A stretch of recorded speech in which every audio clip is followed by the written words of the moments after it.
Hi, my name is Lewis. I am an artist and a very creative person. All my life I have been involved in art and was able to turn my hobby into a small business. Like all people engaged in creative work, I constantly need to look for inspiration to create a new project. I often go for walks in the park, but lately I haven't been enjoying these walks. I started to think that I had burned out mentally and could no longer find inspiration in them. I used to go to the park both in the morning and in the evening. I didn't have a fixed schedule. The park is very large, and I am probably the only one who knows almost every corner of it. I should say that I have always been an anxious person and treated everything with caution. I understood that in the evening and at night, you could run into trouble in the park, so I always carried pepper spray for self-defense. Thankfully, I never had to use it. That evening, everything was as usual. I was supposed to draw a video game character, but for a long time, I couldn't come up with his image in my head and hadn't started working all day. It was time for a walk, but the clock already showed 11 p.m. My city has a population of 300,000 people and a large park where many people come in the evening. But after sunset, not all of them come to relax like normal people.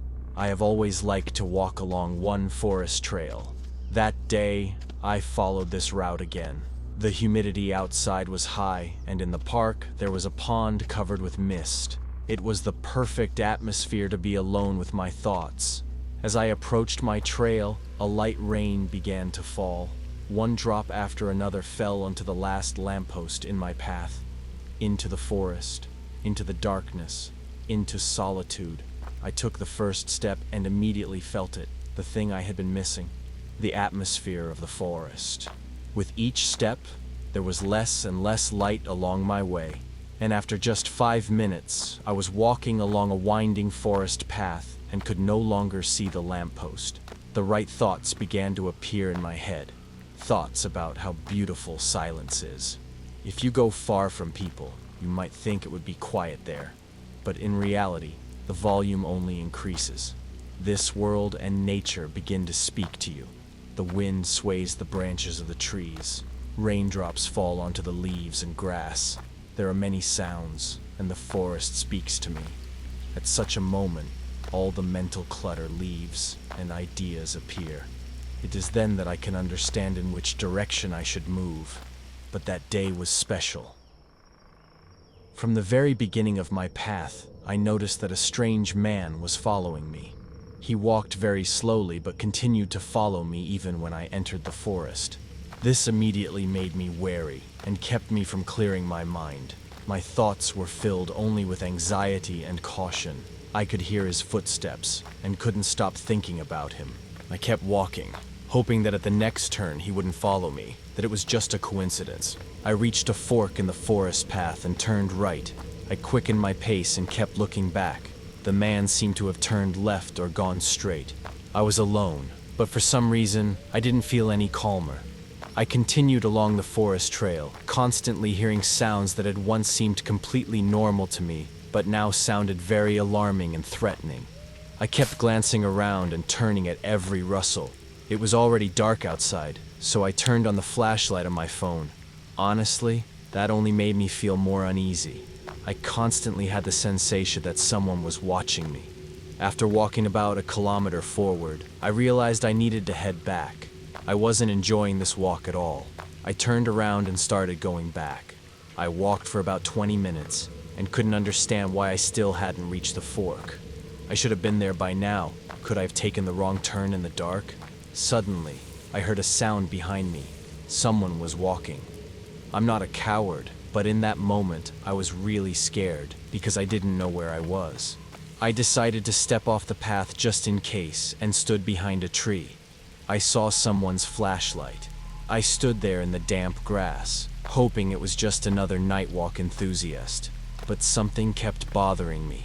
It was a man who stopped directly across from me. He shined his flashlight in different directions and looked around. He definitely didn't see me, but it seemed like he knew I was nearby. At that moment, I immediately realized it was the same man who had been following me. He looked around and then walked away. Now I knew I needed to head only in the opposite direction. I was already holding my pepper spray in my hand. as I slowly made my way out of the grass and back onto the path. I walked, constantly looking over my shoulder. Every tree seemed familiar to me, as if I had already passed by it before. And then I noticed a light. Someone was standing ahead, about 300 feet away. It was clearly a person, and they were holding either a flashlight or a phone. They were just standing there. At that moment, I wasn't thinking about finishing my work, or that I needed to draw. I just stood there, staring at the silhouette in the darkness. I felt incredibly vulnerable that night, with fear and emotions mixing together in my head. Why was he just standing there? Why was I? I realized it was better to take the first step, so I began walking down the path toward them. With each step, my fear grew at the thought that this could be some kind of maniac, but I also started to feel more determined. When I got closer, my anxiety peaked, and suddenly I realized it wasn't a man at all. It was a woman, and she was more afraid of me than I was of her. When I saw her, I let out a sigh of relief and greeted her so she wouldn't think I was a maniac. I asked what she was doing out here so late, and it turned out she had fought with her boyfriend and left for the park, but had gotten lost just like I had. Together, we started looking for the way out of the park and soon found the right fork in the path.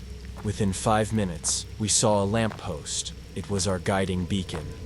I don't know who that man was, who had been following me, but I never saw him again. I went home knowing exactly what I was going to draw. I knew I would draw the man who had been stalking me.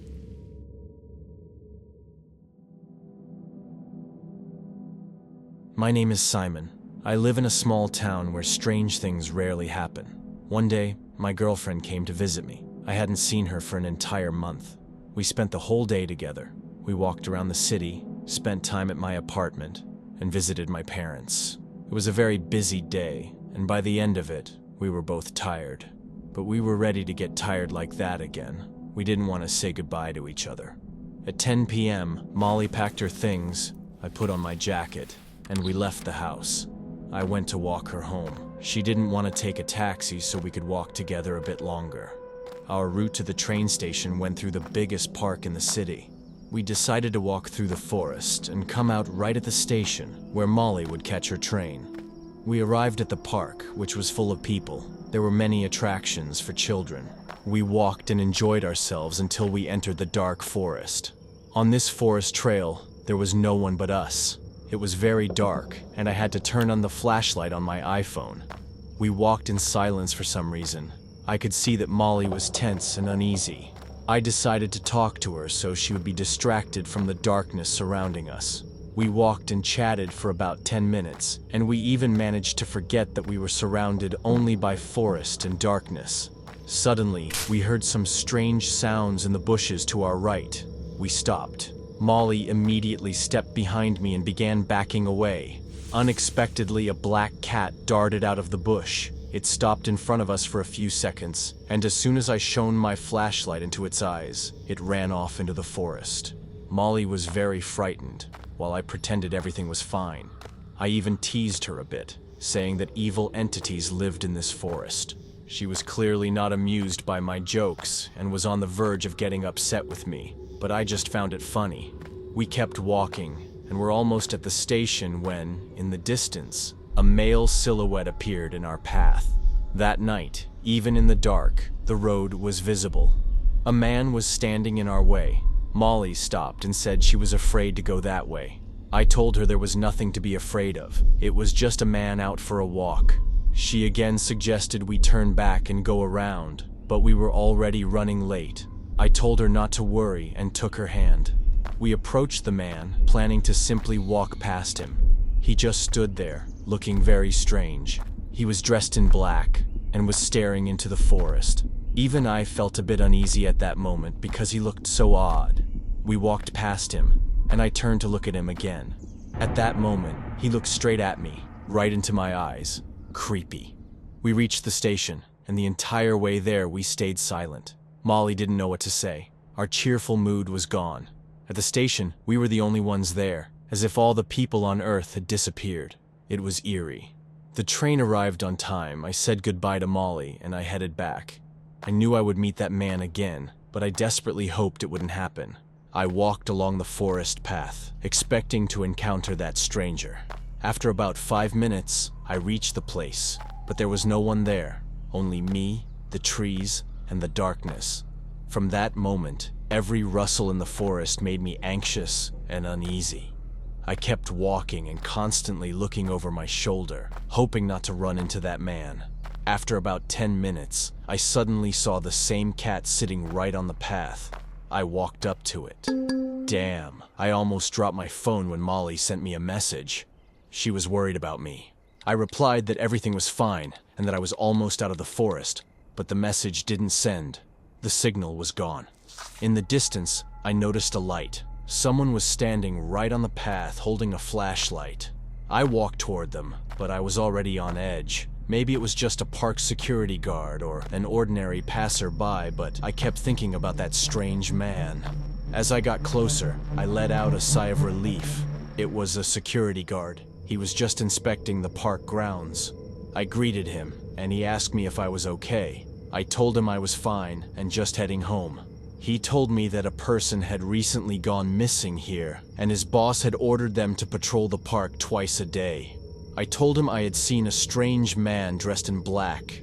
The guard gave me a strange look and asked me to repeat what I had just said. He told me to head straight for the park exit and not talk to anyone else. I thought that was very strange, but I followed his advice. I made my way home. I was almost at the park exit when I saw another security guard. Only this one was wearing a uniform. I told him I had seen his colleague and that he had told me about a missing man. The guard gave me a very strange look and said he had no idea what I was talking about. I repeated that I had seen a security guard and a man dressed in black. His reply shocked me. He said he was the only security guard in the park that night and knew nothing about any missing person. He told me not to joke like that and asked me to leave the park. I didn't understand what was going on. My head was full of thoughts, but I couldn't explain what had happened. All the way home, I kept wondering who I had seen in the forest and who I had met in the park. Was it the same person? And what did he want? I didn't tell Molly about it, but we never walked that trail again.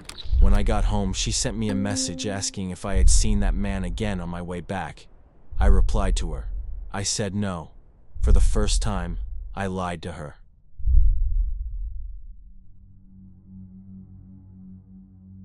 My name is Greg, and I love hiking in the forest. It's my hobby. Every weekend, I try to go for walks either alone or with one of my friends. I live in a place where the forest covers a huge part of the city. You could say our small town is surrounded by vast woodlands. I used to walk with my father, but a few years ago, he had a stroke and can no longer join me in the forest. We used to pick mushrooms, berries, and see many different animals: moose, foxes, hedgehogs, and hares. The forest is full of wildlife and many beautiful spots. There's even a small river that flows into a large lake. But everything I just described can usually be found only in daylight. At night, this place changes and becomes something completely different. Without the light of a flashlight, it's impossible to see the branches that might hit you in the face. You can't spot the wild animals that might attack. Wolves and bears also inhabit our forests, though seeing them during the day is rare. At night, the forest changes, and for an unprepared person, it becomes a frightening and dangerous place. At night, the forest turns into a labyrinth where all your fears become real. You can see things that don't exist but seem real. Hear sounds that could be the worst nightmare of your life. I don't like staying in the forest at night, but one day I had to. That day, as always, I packed my hiking backpack and went into the woods. I planned to take a walk and eat some wild berries. It was rainy, so I wore my raincoat to protect myself from getting wet. I planned to walk about 3 to 4 miles and then head back, but I didn't think my plans would change so drastically. That day, the sun was hidden behind the clouds, and for the first time in my life, I got lost. When I left the house, I didn't tell my family where I was going, because I didn't even know exactly myself. I took with me a flask of drinking water, a thermos with hot tea, my phone, a flashlight, a couple of chocolate bars, and a fire starter. I entered the forest, and immediately felt something strange. That day, the atmosphere in the forest was oppressive. Rain, clouds, and an unpleasant chill. It was very overcast, and I instantly thought that being at home would be much more comfortable than being out here. But since I had already come, I decided that this discomfort would make me appreciate the warmth of home even more when I returned. The first mile I walked very quickly, since I was on a trail often used by other people. But then I decided to make my own path and turned off into the forest. At first, walking was easy, but soon I started coming across fallen trees, and climbing over them was harder than I thought, especially in the rain. I was already starting to think that I had made a mistake coming to the forest that day. After a couple more kilometers of difficult terrain, I realized it was time to head home. The rain was getting heavier, and I decided to turn around and go back. After walking for about a kilometer, I realized I was lost. I tried to recognize familiar places, but no, I had absolutely no idea where I was. I decided to navigate by the sun, which was barely shining through the gray clouds. Around 6 p.m., a real downpour began. It became dark outside, with thunder and lightning accompanying me. Walking became very difficult. All my clothes were soaked, and I wasn't even sure I was heading toward the city. So I made the decision to stop and find shelter. I came across a small rock formation and stood right in front of it. It was a natural stone wall. I needed to get out of the rain, so I set down my backpack and began hauling large fallen pine branches. I made myself a shelter out of the branches that offered at least a little protection from the rain. I sat under it, realizing I wouldn't make it back to the city. It was already dark. I decided to stay there for the whole night. After an hour, the rain began to ease and soon stopped completely. But it was already evening, and the sun had long set. I had only one chance to make it through. I needed to build a fire and warm up. All the branches that had fallen from the trees were wet. I turned on my flashlight and found a small burrow. It looked like a fox had once lived there. Inside were dry twigs, and I used them to start a small fire. On top, I placed small damp branches which burned very poorly. I also used some toilet paper and candy wrappers from the chocolate bars. After an hour, I finally managed to get a small fire going, which slowly caught onto the pile of kindling I had placed nearby. I was finally able to sit down and rest a little. The rain had stopped, but the forest was still full of sounds. There were rustles everywhere and the noise of falling branches. The light from the fire gave me a sense of hope, a feeling of safety. I sat like that until 1 in the morning and started to feel sleepy. But then there was another clap of thunder and the rain began again. It was a real hurricane and downpour. It instantly put out my fire, and my small shelter no longer protected me. Soon the rain eased a little, and I was left alone in the dark forest without a fire. I turned on my flashlight and realized the night would be very long and difficult. At that moment, I began paying attention to every rustle. It seemed to me that someone was constantly walking nearby. I hoped it wasn't a bear or a hungry wolf. I kept looking around and saw bushes moving. My flashlight was quite powerful, which made me even more anxious. If I hadn't been able to see and hear all this, and had just been sitting quietly, I would have been much calmer. I stayed like that for another 2 hours, not even thinking about how cold and tired I was. I was constantly on alert, with the feeling that something was watching me. At 4 in the morning, my strength began to run out, and I started drifting off. I think I even dreamed for a moment. But then, I woke up suddenly, hearing some kind of noise again. I shone my flashlight toward where the sound came from, and I saw a silhouette. In that moment, I forgot how to breathe. Long legs, a thin, hunched body, and white eyes. I clearly saw it. It was some kind of horrifying creature that froze in place when I shined the light on it. I could only make out its silhouette, but I was certain it was neither a human nor an animal. At that moment, my flashlight began to flicker and eventually went out completely. I was left without light in this terrifying atmosphere. I didn't know what to do. I just picked up my backpack and slowly raised it over my head, using it as a shield. I hoped that whatever this thing was, it hadn't noticed me and wouldn't hear me. I stayed like that until morning. When it finally got light, I peered into the distance and had the feeling that maybe this creature had just been a dream, that I had simply fallen asleep, and now couldn't be sure if it had been real. I packed my things and went over to that spot. In daylight, it no longer seemed dangerous or frightening, just a forest. There were no tracks. The rain had washed everything away. Or maybe there had never been any tracks. But the feeling that it hadn't been a dream stayed with me for a long time. What was it? A chupacabra? A person? Or a bear? Or maybe just a hallucination? I made it out of the forest by noon and couldn't calm down for a long time. It took me a while to force myself to go back into the forest, but part of me almost wanted to see it again.